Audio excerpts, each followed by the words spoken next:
বিসমিল্লাহির রহমানির রহিম। সকল প্রশংসা আল্লাহর, সকল ক্ষমতার মালিক আল্লাহ মহান। আসসালামু আলাইকুম আমার প্রাণ প্রিয় সকল আপনজন, কেমন আছেন? আমি আপনাদেরই সামান্য একজন কান্তাপা আবারও চলে আসলাম আপনাদের মাঝে অসংখ্য সুখবরের বার্তা নিয়ে। আমার ভিডিওটা যারা দেখবেন অবশ্যই শেয়ার করে দিবেন, সাবস্ক্রাইব করে নেবেন, লাইক দিবেন। আমি চাই এই সেবাটা সবার মাঝে সুন্দরভাবে পৌঁছে যাক। বিয়ে শাদী আল্লাহর হুকুম, আমরা ওসিলা মাত্র। আলহামদুলিল্লাহ, আলহামদুলিল্লাহ, আলহামদুলিল্লাহ। আল্লাহ মহানের কাছে হাজারো লক্ষ কোটি শুকরিয়া আদায় করছি, আমি কৃতজ্ঞতা প্রকাশ করছি আপনাদের প্রতি। আসলে বিয়ে শাদী এমন একটা ব্যাপার, এটা যেখানে জুড়ি লেখা আছে না যাওয়া পর্যন্ত হবে না, কিন্তু আল্লাহ বলছে চেষ্টা করো, আর চেষ্টার জন্যই আমাদের কাছে আসবেন। এবং প্রত্যেকটা সময় মনে রাখবেন, মানুষের দোয়াই কিন্তু মানুষের ভাগ্য পরিবর্তন হয়। তো সবসময় ভালো কাজের সাথে থাকতে হবে, কোনো অতি লোভনীয় কোনো কিছুতে যাবেন না। যেটা ভালো আপনারা যাচাই বাছাই করে নিজ দায়িত্বে খোঁজখবর নিয়ে কাজ করবেন, তা না হলে তো আমরা কাজ করতে পারবো না। দেখা যায় আমাদের কাছে আপনারা এসে আপনাদের বায়োডাটার ছবি দিয়ে আপনাদের একটা পরিবারের সাথে আমি পরিচয় করাই দিলাম। সেক্ষেত্রে দেখা যায় আপনাদের এই বিয়ের পারপাস বাদে অন্যভাবে আপনারা পরিচয় হয়ে কোনো যদি ক্ষয়ক্ষতি, কোনো সমস্যার সম্মুখীন হন, সেটার দায়িত্ব কিন্তু আমি নিব না।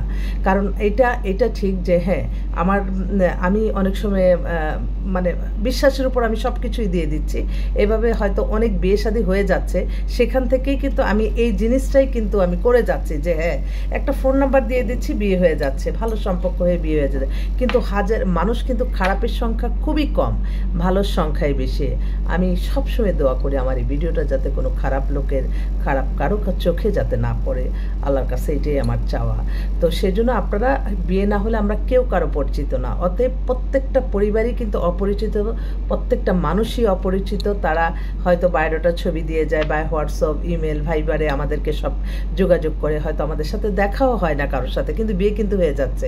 তো এই যে হয়ে যাচ্ছে, এগুলি থেকেই তো ভালো কাজ যত ছড়িয়ে যাবে ততই তো ভালো। কিন্তু এই হাজারে একটা দুইটা কিন্তু খারাপের সংখ্যা পড়ে যায়, তখনই কিন্তু এই যে এত ভালো কাজগুলি করলাম, এগুলির একটাও নামগন্ধ থাকবে না। থাকবে কি ওই খারাপটাই কিন্তু বারবার বলবে, এই কারণে এই মিডিয়াতে, এই কারণে এগুলি। আমি সবসময় চেষ্টা করি সততার সহিত জীবনযাপন করতে, সত্যের পথে চলতে। এক একটা মানুষ এক এক রকম বলবেই, এটা একটা বিজ্ঞাপন মাত্র। এই যে আমি আসছি, সেজেগুজে আসছি, এটা একটা বিজ্ঞাপন শুধু, বাস্তবতা তো অনেক অন্যরকম। কিন্তু এই যে আমি কথাটা বলতেছি, এই সামাজিক যোগাযোগের মাধ্যমে আমি অনেক সময় অনেক আগের ছবি যখন দিয়ে আমি আল্লাহ এটা না গোনা হবে, আমি তো আজকের ছবি না, মানে যে কিন্তু এই যে একটা সামাজিক যোগাযোগ, এখানে কিন্তু যেমন আপনি অনেক মানুষের কল্যাণও করতে পারেন, এটা দ্বারা মানুষকে কিন্তু খারাপ কিছুতেও আপনি লোভনীয়তে চলে যেতে পারেন। সেজন্য সবসময় ব্রেনে থাকতে হবে, আমি আল্লাহর সৃষ্টি মানুষ, আল্লাহ এই পৃথিবীতে পাঠিয়েছে ক্ষণিকের জন্য। এই ক্ষণিকের যতদিন এই যে একটা রঙ্গ মেলা, এই মেলাতে থাকবো, ততক্ষণ আমি মনে করি আপনারা সবাই শুধুমাত্র নামাজ, রোজা, ইবাদত, বন্দেগী, দান, সদকা, মানুষের কল্যাণ করেই যেতে হবে। ওই এক ভাই ফোন করতে দেখি। জি, আসসালামু আলাইকুম ভাই। আসসালাম। কি পাত্রী পাইছেন? হ্যাঁ, আচ্ছা, আমি একটু ভিডিও কলে আছি, তো একটু পরে কথা বলি, লাইভে আছি, আপনার কথা বলবো, আপনার কথা এখনই বলতেছি। আচ্ছা, এই একটা বিজ্ঞাপন হয়ে যাক। এই পাত্র হচ্ছে আপনার আমেরিকায় থাকে, বাংলাদেশে আর আমেরিকাতে দুই জায়গায় বিজনেস করে। ছেলের বয়স 40-এর মতো, বললাম না, তার বিশাল অনেক কোনো কিছুর অভাব নাই, কিন্তু তার ডিভোর্স হয়ে গেছে। তো সে চাচ্ছে একটা খুব ভালো একটা মেয়ে, আর ছেলেদের তো একই কথা, ভালো সুন্দর মেয়ে দেন, আমি তাদেরকে সমস্ত কিছু খরচ দিয়ে নিব। তো আমি অনেকেই আছে এরকম, আমার বোনরা যদি কেউ থাকতো না, আপনারা যোগাযোগ করেন। আমি কিন্তু আমার বোনদের প্রচণ্ড ভালোবাসি। তাদের একটা যদি কোনো কষ্টের কথা শুনি, হয়তো ফেসবুক মানে মেসেজে দেখতেছি, তার সাথে আমার কথা নাই, কিন্তু সে যখন বলতেছে যে আপু তোমাকে খুব মায়া লাগছে, আপু তোমার একটু হেল্প চাই, আমি কিন্তু নিবিড়ভাবে সেগুলি দেখে, আমি কিন্তু আমার ফোন দেওয়া লাগবে না, কথা বলা লাগবে না, মনের টানের সাথে সাথে এই যে সাথে সাথে পাঠাই দিচ্ছি। তো এটাই আর কি। কিন্তু সবসময় চোখ কান খোলা রাখতে হবে। যেটা যে মানে অনেক ছেলেরা আছে মিথ্যা কাল্পনিক গল্প বানিয়ে আপনাকে অনেক নরম করে তুলবে, কিন্তু না, এটা আপনারা আমার কাছে আসছেন বিয়ে শাদীর ব্যাপারে, বিয়ের পারপাসে কথা বাদে অন্য কথা কানেই নেবেন না। ঠিক আছে, আপনি কি করেন না করেন, আপনাদের দুইজনের যদি পছন্দ হয় ঠিক আছে, আমরা একটু সাক্ষাৎ করি, কান্তাপাড়া এখানেও করতে পারি, বাইরেও করতে পারি, কিন্তু আমাকে একটু নলেজে দিবেন। এই হলো ব্যাপারটা। তো বেশি কেউ যদি কোনো লোভনীয় কোনো কিছু বলে সেটা তো আপনারা মানে এগুলির মধ্যে যাবেনই না, আমার মোট কথা। কারণ আমি কিন্তু এই পেশাটা আমি চাচ্ছি যে এমন একটা পেশা যেটা হাদিসে লেখা আছে একটা বিয়ে দিলে হজের সমান সব। এই যে প্রতিদিন কিন্তু ছোট ছোট প্রবলেমে আমার পড়তে হচ্ছে, কিন্তু আল্লাহ কোনো না কোনো ফেরেশতার মাধ্যমে আল্লাহ সাহায্য করে দিচ্ছে। তো আমি তো বুঝিয়ে বলতে পারবো না আমি আল্লাহর কাছে কতটা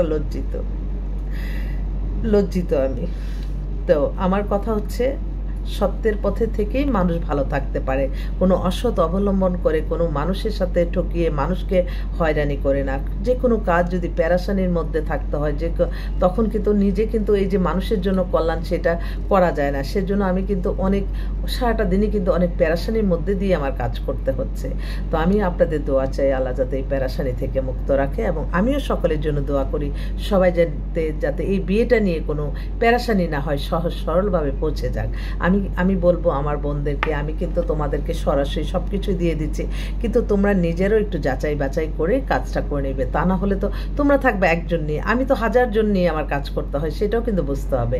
তো এই মুহূর্তে আসলে আমার এক বোন সকাল থেকে ফোন করছে, উনি হচ্ছে বসুন্ধরাতে বাসা, ওনার মেয়ে হচ্ছে LLB লয়ে পড়ছে, ওর ডেট অফ বার্থ 2004।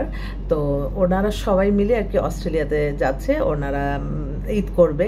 তো বললো যে আপা আমি চাচ্ছি আমার মেয়েটাকে একটা বিয়ে টিয়ে দিয়ে তারপরে যাই। এখন তো আর অনুষ্ঠান করা যাবে না, আমরা 1 মাস থাকবো, যদি অস্ট্রেলিয়ার কোনো পাত্র থাকে দিতে পারেন, আর দেশেরও যদি ভালো ছেলে শিল্পপতি ছেলে হয়, কারণ ওর বাবা শিল্পপতি, অনেক স্ট্যান্ডার্ড পরিবার, মেয়েও খুব সুন্দর, 5 ফিট 4 লম্বা, দেখতে অপূর্ব সুন্দরী। তো উনি বলছে যে একটা উপযুক্ত পাত্র চাই, বিশেষ করে শিল্পপতিটাই বেশি প্রাধান্য দিচ্ছে, কারণ ওনার দেশে অনেক অনেক কিছু আছে। আসলে যারা যে পজিশনে থাকে তারা তো আর তার নিচে নামতে পারে না, এটাই একটা সমস্যা। তো মেয়েটাও দেখতে সুন্দর, অনেক ভাইরা আছে তাদের ছেলের জন্য খুঁজছে ব্যবসায়ী, যদি আপনারা মনে করেন আপনারা যোগাযোগ করতে পারেন। এছাড়াও কিন্তু আমাদের কাছে অসংখ্য পাত্রপাত্রী রেডি আছে, কিন্তু আমি এখন খুব আতঙ্কের মধ্যেই কাজ করতে হচ্ছে, কারণ দেখা যায় যে আমি আমার বোনদের ভাইদের আমি সরাসরি নাম্বারটা দিয়ে দিচ্ছি, আমি কি পাবো সেই চিন্তা না করে, অথচ তারা কিন্তু বেনিফিট কোনো না কোনোভাবে হয়ে যাচ্ছে, কিন্তু যেখানে 1000-এর মধ্যে 1-2 জন যখন সমস্যা পড়ে তখন আমার ভয়টা কাজ করে, তখন আমি আর উৎফুল্ল নিয়ে কাজ করতে পারি না। তো আমি আপনাদের সকলের সহযোগিতা চাই, এবং সবারই উচিত এই সামাজিক যোগাযোগ মাধ্যমটা ব্যবহার করে ভালো মন্দটা যাচাই বাছাই করা। মানুষ এখন কয়টা দুনিয়ায় বাস করে, 2টা দুনিয়া, একটা অ্যাকচুয়াল একটা ভার্চুয়াল। এই যে এটার মাঝে আপনি সব কথাই কিন্তু মানে এটাই ছবি দেখে একটা মানুষকে আপনি আন্দাজ করতে পারবেন না। আমার অনেক ভাইরাই ফিল্টার ছবি দেখে মানুষ পাগল হয়ে চলে আসে, আমার অনেক বোনরা ফিল্টারের ছেলেদের ছবি দেখে পাগল হয়ে আসে, দেখা যায় আল্লাহ এ তো একদম পোড়া গ্রামের একটা ছেলে, বা এ তো একদম নর্মাল একটা মেয়ে, অথচ কিন্তু বাস্তবতা কি, বাস্তব যতক্ষণ না দেখে আপনারা কখনো কোনো ডিসিশন নেবেন না, এটাও কিন্তু আপনাদের মনে রাখতে হবে। তো সবাই ভালো থাকবেন। আমি আল্লাহর নামে কাজ শুরু করলাম, আমার আল্লাহর করে সালামত পৌঁছে দিলাম, আমার প্রিয় নবীজি রওজা মোবারকে সালামত পৌঁছে দিলাম, আমার হযরত শাহজালাল শাহপরান মাজারে সালামত পৌঁছে দিলাম, আজমির শরীফে আমার সালামত পৌঁছে দিলাম। আমার মনটা সত্যি উমরা করে আসার পর, আল্লাহ মক্কা মদিনা আসার পরে এখন অনেক অলি আল্লাহর দরবারে যেতে ইচ্ছে করতেছে। আমি প্রতিটা দিন প্রতিটা মুহূর্তে কিন্তু আমি আল্লাহকে বলছি আল্লাহ যাতে সেই তৌফিক দান করেন, কারণ আমি সামান্য ক্ষুদ্র মানুষ, আমার জীবনের কোনো আমি সঞ্চয় বলে কিছুই নাই, আমি সঞ্চয় করতে চাই শুধুমাত্র নামাজ রোজা ইবাদত বন্দিকে, আমার আর কোনো কিছু দেন। কিন্তু অর্থশূন্য মানুষ কিন্তু মানুষের কল্যাণ করতে পারে না। আল্লাহকে তো ডাকা যায়, কিন্তু অর্থশূন্য মানুষ কিন্তু এককভাবে ইবাদত বন্দিকে মশগুল থাকতে পারে না, কারণ তার তো রিজিকের ব্যবস্থা করতে হয়। তাই আল্লাহ সকলের রিজিকের ব্যবস্থা করে দেন, এবং যারা আমার এই মিডিয়ার নাম বলে লোক পাঠাচ্ছে আল্লাহ তাদেরকে আপনি হায়াত বাড়িয়ে দেন, রিজিক বাড়িয়ে দেন, হায়াত বাড়িয়ে দেন, রিজিক বাড়িয়ে দেন, সুস্থ রাখেন। আমি সুস্থতার চেয়ে বড় কিছুই আর মনে করি না।